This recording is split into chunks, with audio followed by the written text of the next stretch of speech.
Assalamualaikum warahmatullahi wabarakatuh. Selamat pada semuanya. Pada kesempatan yang baik ini saya akan berbagi atau sharing tentang bahasan UKK TKJ tahun 2023. Oke, pertama kita lihat dulu. Jadi untuk teks soalnya dulu. Ya. Oke, jadi teks soal yang seperti ini yang anak-anak mungkin sudah menerima fotokopinya. Jadi yang pertama, sebelum anak-anak mengerjakan, pastikan dulu anak-anak memahami topologi daripada jaringan ini. Jadi yang pertama, di bagian yang atas ini adalah nanti yang men-setting adalah guru pembimbing. Jadi nanti anak-anak akan dibagikan IP VLAN statik ya. Jadi setelah anak-anak menerima, tolong nanti habis itu dihitung. Ya, dihitung nanti yang dipasang di ETH1 berapa. Nah, jadi ceritanya anak-anak untuk mengkonekkan routernya siswa menuju untuk mendapatkan koneksi internet, anak-anak yang pertama harus menentukan IP dan VLAN ID yang cocok dengan yang diberikan oleh guru pembimbing berapa. Kemudian IP-nya berapa, dan IP yang diberikan oleh guru pembimbing nanti akan jadi gateway-nya di router 1. Ya, jadi situ. Jadi tahap pertama anak-anak wajib men-setting dulu supaya router 1 ini bisa koneksi internet dulu. Ya, jadi nanti di sini di IP-nya dikerjakan dulu. Nah, baru setelah router 1 sudah connect internet, anak-anak baru ke tahap berikutnya. Boleh ke sini, ke arah server dulu yang disetting, silakan. Atau ke arah VLAN, silakan. Jadi di sini tidak ada ketentuan harus ini dulu. Jadi yang pertama, yang penting, yang wajib utama adalah router ini harus connect internet terlebih dahulu. Ya. Nah, setelah ini connect, baru yang langkah yang berikutnya. Boleh mengerjakan VLAN dulu, boleh mengerjakan WLAN dan tunnel juga boleh, mengerjakan ke arah server juga boleh. Ya. Oke, itu. Jadi yang pertama nanti ada kuasai topologinya. Setelah ini kuasai, kemudian lanjut ke misalkan router 1 menuju ke VLAN. Jadi konsep daripada VLAN anak-anak. Jadi yang pertama misalkan anak-anak jadi seorang network administrator. Kemudian di dalam jaringan yang anak-anak handle itu terdiri dari beberapa bagian misalnya begitu. Ada mungkin bagian manager, bagian supervisor, atau bagian office gitu. Nah, yang mana supaya memudahkan pengontrolan IP, jadi nanti IP akan dikelompok-kelompokkan. IP yang bloknya manager tersendiri, IP yang bloknya supervisor sendiri, IP yang bloknya untuk karyawan atau office sendiri, atau mungkin untuk yang lain. Nah, jadi nanti satu jalur ini akan dilewati oleh beberapa IP VLAN. Nah, isinya begitu. Jadi misalkan di dalam soal ini, anak-anak diminta untuk membuat dua VLAN ID yang mengarah ke router sebagai switch, yaitu nanti ditentukan blok IP-nya berapa, VLAN ID 10. Ya, kemudian blok IP VLAN ID 20 berapa. Ya, jadi nanti dilewatkan di dalam satu jalur ini, kemudian di router kedua yang sebagai switch, nanti di sini akan dipisah. Oh, yang asalnya dari VLAN ID 10 nanti harus belok ke ETH2. Nah, kemudian yang dari VLAN ID 20 ini belok ke ETH3. Nah, begitu nanti logikanya begitu. Oke. Kemudian yang di sini nanti ada WLAN sama tunnel, nanti akan kita bahas lagi. Jadi untuk tahap pertama ini kita akan mengisi terlebih dahulu ini sebelum kita bekerja. Jadi ya, kita yang kotak-kotak ini wajib kita isi. Jadi alangkah baiknya nanti pada saat anak-anak mengisi ini menggunakan pensil. Jadi nanti kalau ada yang salah bisa dihapus. Oke, mari kita hitung. Misalkan saya sama guru pembimbing saya dikasih VLAN ID 100 dengan IP 10.159.205.102/29 yang diberikan di sini. Oke, sekarang mari kita tuliskan di sini. Oke, saya geser dulu di sini. Nah, di sini. Ya. Nah, ini kita tulis IP-nya dulu di sini, saya tambahkan.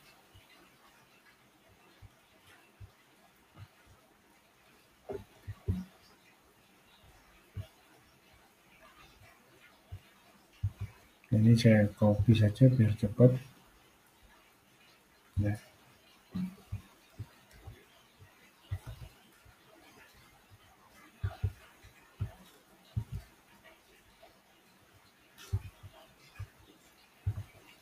IP-nya ini.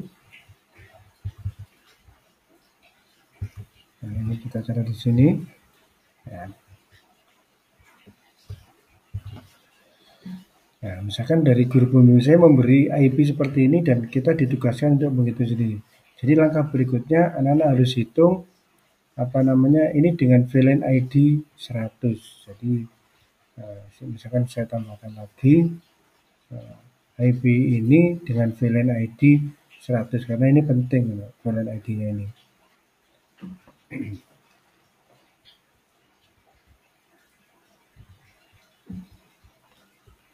Saya tambahkan di sini saja VLAN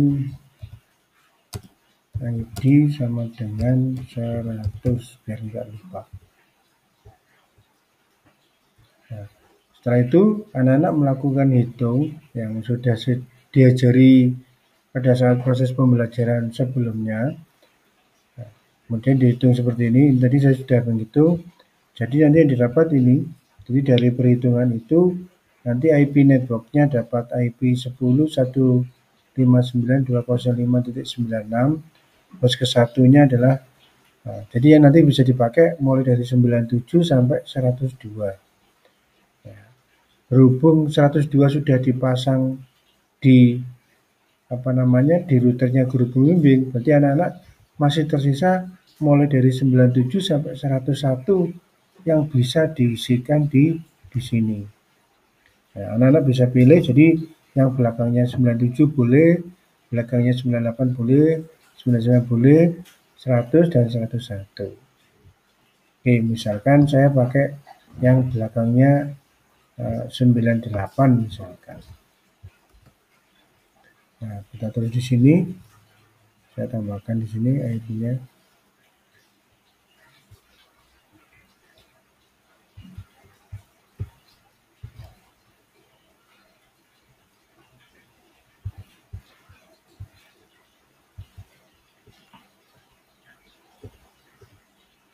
Jadi nanti IP-nya misalkan ini saya kasih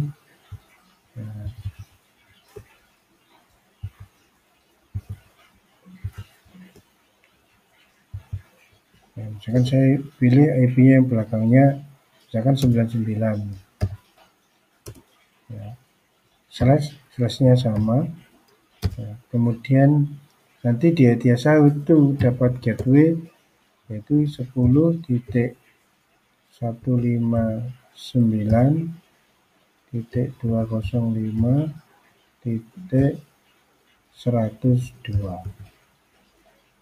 Ya. Kemudian jangan lupa VLAN ID-nya ya, harus sama, yaitu sama dengan 100. Oke, ini saya pasangkan di sini biar dapat luas.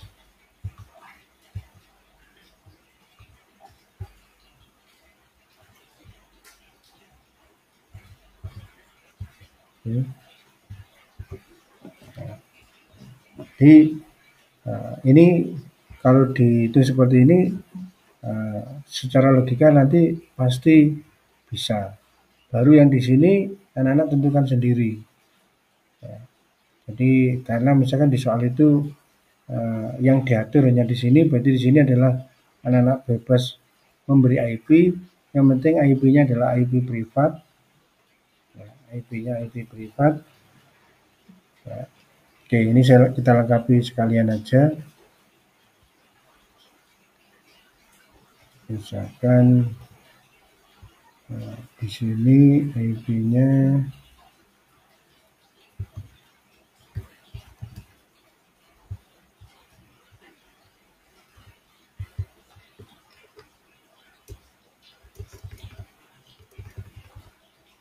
misalkan di sini IP-nya 172.16.105.1/30 misalkan. Nah, berarti di sini IP yang nanti diberikan ke server. Nah, sekarang kita isi sekalian. Nah, jadi sudah kita rencanakan dahulu 172.16.105.2/30. Nah, di sini diminta ya ditulis sekalian aja, nanti contohnya 255.255.255.252. Nanti yang menjadi gateway server adalah 172.16.105.1. Nanti DNS-nya bisa standar dulu.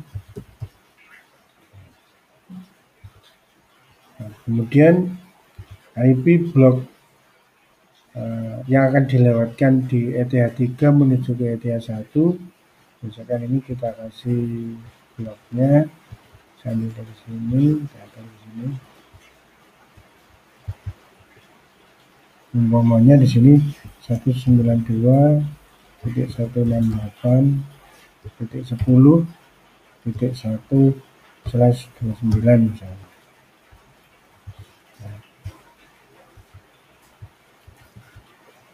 Dan yang di sini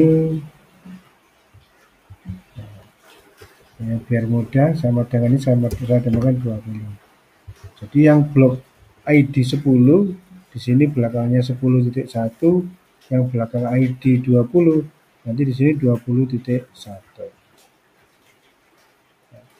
Nah, secara teori berarti nanti ID 10 akan lewat sini. Jadi komputer ini nanti mesti dapat IP. Nah, ini kita estimasikan dulu. Ya. Nah, misalkan di sini nanti 192.168.10. Aduh. Nah.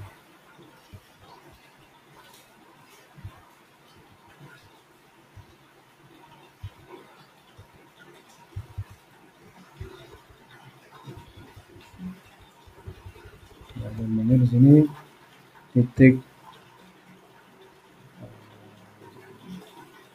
namanya titik 2. Kemudian netmasknya karena di sini /29 jadi 248 jadi 255.255.255.248. Kemudian gateway-nya komputer ini yaitu 192.168.10.1. DNS-nya ya sementara direncanakan ini dulu.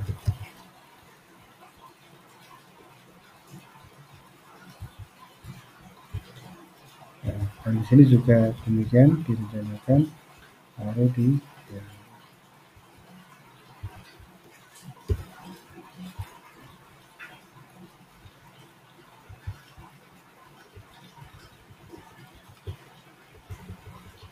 buat 20, ini sama, ini 20 juga. Oke.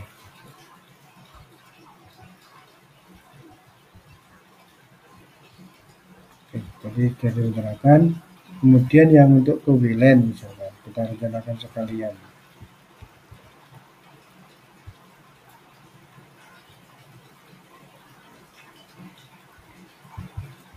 Nah, misalkan kewilen IP-nya di sini saya rubah di sini aja, misalkan 200.1/29 gitu. Ya. Jadi nanti di WLAN ini akan mendapat IP, ini contoh saja.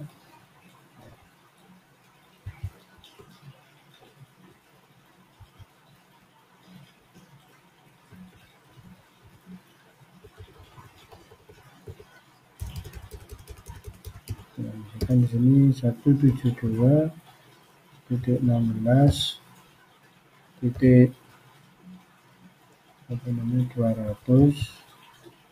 ya, titik 2 ya, kemudian 28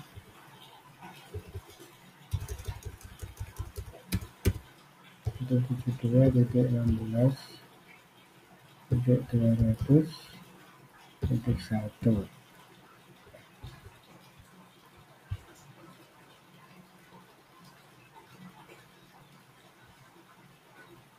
Kemudian untuk IP tunnel yang nanti dipasangkan di sini direncanakan sekalian juga nggak apa-apa. Misalkan ini saya rencanakan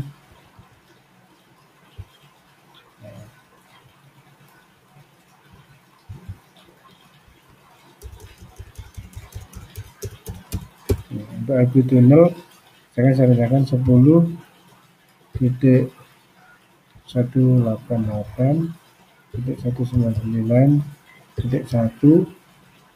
Nah, nanti yang akan disebarkan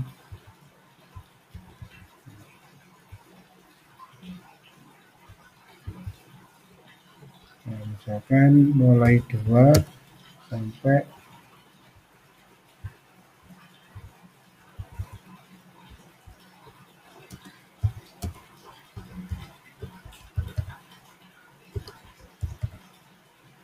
untuk 10. Jadi artinya apa? Jadi nanti IP yang dipasangkan untuk tunnel yang ada di servernya adalah 10.188.199.1. Nah, nanti dengan ring 2 sampai 10 berarti ada sekitar 9 klien, laptop atau smartphone yang bisa mengakses ke server. Dan nanti kliennya akan diberi IP antara 10.188.199.2 sampai yang belakangnya 10. Jadi di awal sebelum anak-anak mengerjakan itu dipastikan IP-nya sudah disetting seperti ini. Baru kemudian berikutnya nanti akan bekerja dulu. Nah, mungkin ini tahap awal dari pengerjaan UKK. Jadi supaya topologinya difahami dulu, baru nanti Anda berikutnya untuk prakteknya dulu. Kemudian yang selanjutnya akan saya bahas yaitu tentang mungkin konsep VLAN. Jadi barangkali ada yang sebelumnya belum praktek VLAN, jadi di sini akan kita bahas mungkin sedikit tentang konsep VLAN. Ini dari sini. Ya. Untuk konsep VLAN, nah, jadi sebetulnya konsepnya seperti ini.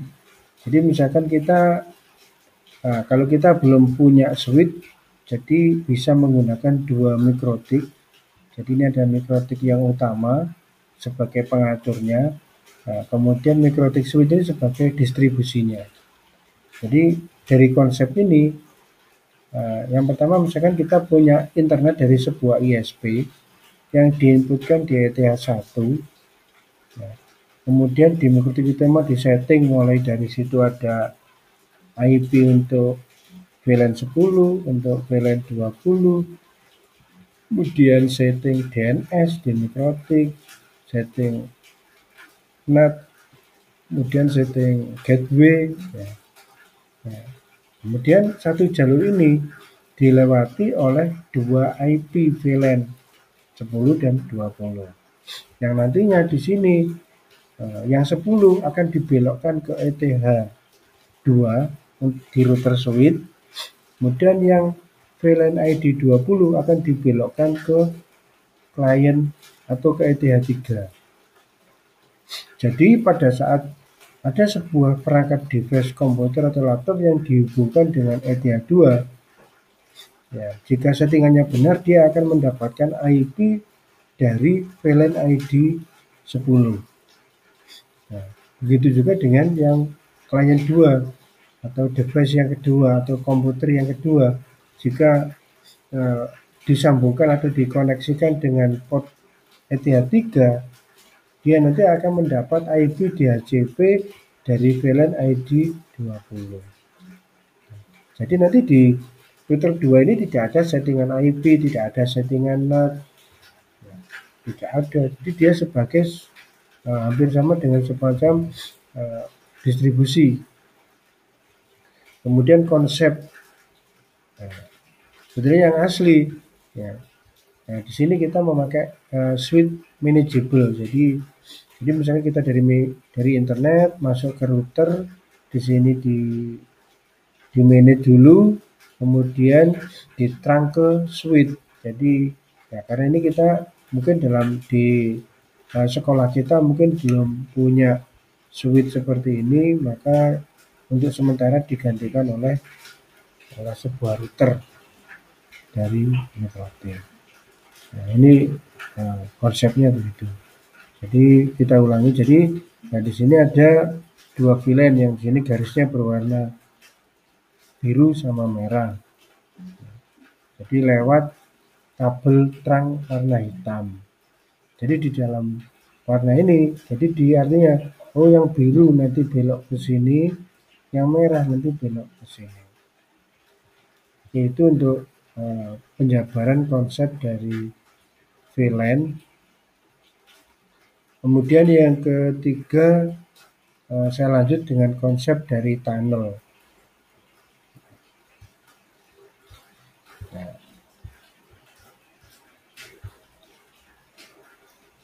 Tunnel, ya. Tunnel itu konsep tunnel. Tunnel itu dalam bahasa Indonesia diibaratkan adalah sebuah terowongan.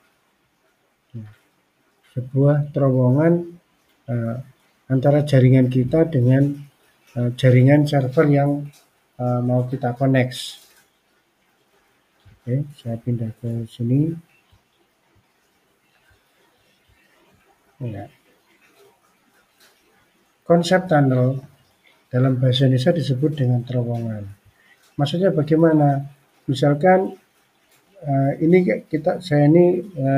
saya gambarkan topologi dua buah jaringan. Misalkan yang kita memiliki server atau jaringan yang ada di kota Jayapura. Nah, di sana juga ada internet, dimasukkan router, kemudian ada yang ke server, kemudian ada jaringan lokal yang ada di Jayapura. Kemudian pada suatu saat tertentu, anak-anak itu Anda ditugaskan berada di kota lain. Misalkan di sini saya tulis di kota Malang. Nah, di kota Malang, anak-anak punya koneksi internet, misalkan pakai smartphone atau mungkin pakai ISP yang lain. Nah, pada saat anak-anak berada di Malang, itu ada sebuah trouble di jaringan Anda yang ada di kota Jayapura. Nah, kan nggak mungkin ya kita akan langsung balik ke Jayapura. Ya. Atau ya kita kalau kita di sana nggak punya IP publik, ya tunnel ini sangat akan jadi penting ya. Jadi kita connect internet, kalau kita nggak ada tunnel ya dari sini mau menuju ke server Anda ini harus ke internet dulu, nanti di sini melalui beberapa gateway baru nanti meluncur ketemu ke server ini. Tapi kalau anak-anak menggunakan tunnel dalam artian antara laptop atau PC yang Anda pakai dengan syarat via connect internet, dibuatkan tunnel dari sisi server sini, kemudian komputer ini connect dengan tunnelnya itu on dengan server ini, otomatis laptop Anda ini sudah punya terowongan lain menuju ke sini. Jadi tidak harus lewat jalan di internet sini, tapi langsung lewat ke tunnel di sini. Dan kalau sudah di tunnel ke sini, otomatis laptop ini yang berada di Malang itu akan satu jaringan dengan yang ada di sini. Jadi artinya satu jaringan di sini.